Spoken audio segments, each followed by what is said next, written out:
Salut et bienvenue. Aujourd'hui, on va explorer ensemble une approche thérapeutique vraiment fascinante qui s'appelle l'intégration du cycle de vie ou ICV. C'est une méthode très douce qui t'invite à réparer le fil de ta propre histoire pour enfin recréer un lien solide et apaisé avec toi-même. Alors, pour commencer, j'ai envie de te poser une question. Une question qui est vraiment au cœur de cette thérapie et qui touche peut-être quelque chose de très personnel. Est-ce que ça t'arrive de ressentir ça, cette impression d'être comme morcelé, fragmenté, comme si différentes parties de toi n'étaient pas connectées entre elles? Si c'est le cas, sache que c'est une expérience bien plus courante qu'on l'imagine.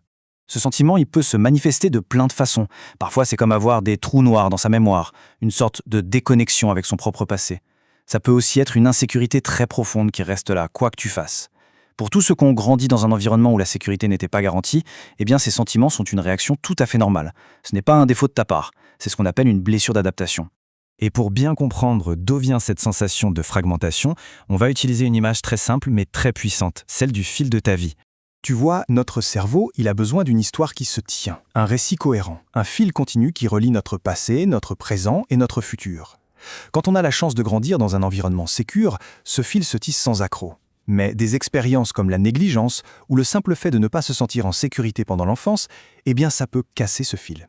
Le résultat, des morceaux de ton histoire se retrouvent isolés. Et ton cerveau, lui, il n'arrive pas à enregistrer que le danger est terminé. C'est ça qui fait que la souffrance continue, même aujourd'hui. Bon, alors comment on fait pour réparer ce fil? C'est justement là que l'ICV entre en jeu. On va voir comment cette approche se propose, littéralement, de retisser le lien. L'ICV, qui a été développé par Peggy Pess, a été pensé au départ pour soigner les traumatismes de la toute petite enfance et les manques affectifs. Le but, c'est de connecter les réseaux de neurones de ton passé avec un vrai sentiment de sécurité dans ton présent. En gros, on va aller réparer la racine même de l'attachement en montrant à ton cerveau, de manière très concrète, que oui, tu as survécu à tout ça. Pour que tu visualises bien, on peut comparer l'ICV à une autre thérapie assez connue, les MDR. Les MDR, c'est un peu comme un outil super puissant pour nettoyer un événement traumatique bien précis, un pic de montagne si tu veux. L'ICV, c'est différent. C'est comme si on travaillait sur le cours de la rivière en entier. On vient réparer la trame de fond, la continuité de ta vie. D'ailleurs, les deux sont super complémentaires. D'accord, mais alors concrètement, comment ça se passe, une séance d'ICV? Je te montre les grandes étapes du processus. L'outil principal de l'ICV, c'est ce qu'on appelle la ligne de vie.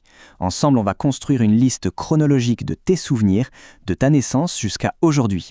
Et ce qui est hyper important, c'est qu'on va y inclure aussi les périodes de vide. Tu sais, ces moments où, en apparence, il ne se passait rien, mais où peut-être tu te sentais seul ou invisible. Le but, c'est de montrer à ton cerveau que même ces déserts, tu les as traversés. Une séance se déroule en 3 temps, c'est assez simple. D'abord, on construit cette fameuse ligne de vie. Ensuite, on la parcourt, je te guide à travers tes souvenirs à ton rythme. Et enfin, il y a cette phase magique qu'on appelle la double conscience. Tu observes ton passé tout en étant complètement ancré dans la sécurité du présent, ici avec moi. C'est cette connexion qui va permettre à tes souvenirs d'être enfin digérés émotionnellement. Et ça nous amène à un principe absolument fondamental. C'est la répétition qui crée la guérison. Le processus est neurologique en fait. À force de parcourir ta ligne de vie encore et encore, les émotions lourdes qui sont attachées à certains souvenirs vont s'apaiser petit à petit. La charge émotionnelle diminue, ton système nerveux apprend qu'il n'est plus en danger et le fil de ton histoire se ressoude enfin. Alors voyons voir maintenant si cette thérapie pourrait te correspondre. À qui s'adresse-t-elle et pourquoi est-elle particulièrement efficace dans certains cas? L'ICV, c'est vraiment recommandé si tu as des expériences de dissociation. Tu sais, cette sensation d'être déconnecté de la réalité ou de tes propres émotions. C'est aussi très indiqué pour les traumatismes complexes liés à une enfance dans l'insécurité, pour les difficultés d'attachement, comme la peur de l'abandon, ou encore pour des histoires de vie liées à l'adoption ou au placement. Et s'il y a un message vraiment central dans cette approche, c'est celui-ci. Si tu as manqué de sécurité, si tu as manqué d'attention pendant ton enfance, ce n'était absolument en aucun cas de ta faute. La responsabilité appartenait aux adultes. C'est important de se le répéter. Dans mon approche personnelle, je combine souvent l'ICV avec le MDR et la théorie polyvagale, qui nous aide à comprendre comment notre système nerveux a réagi à la sécurité et au danger. Mon objectif numéro 1, c'est de créer un cadre, un cocon de sécurité absolue pour que tu puisses guérir sans jamais risquer d'être retraumatisé.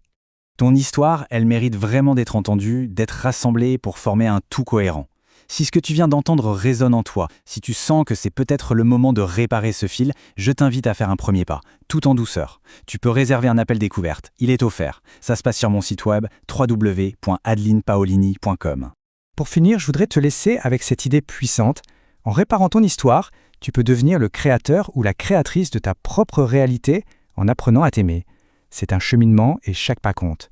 Merci de m'avoir écouté.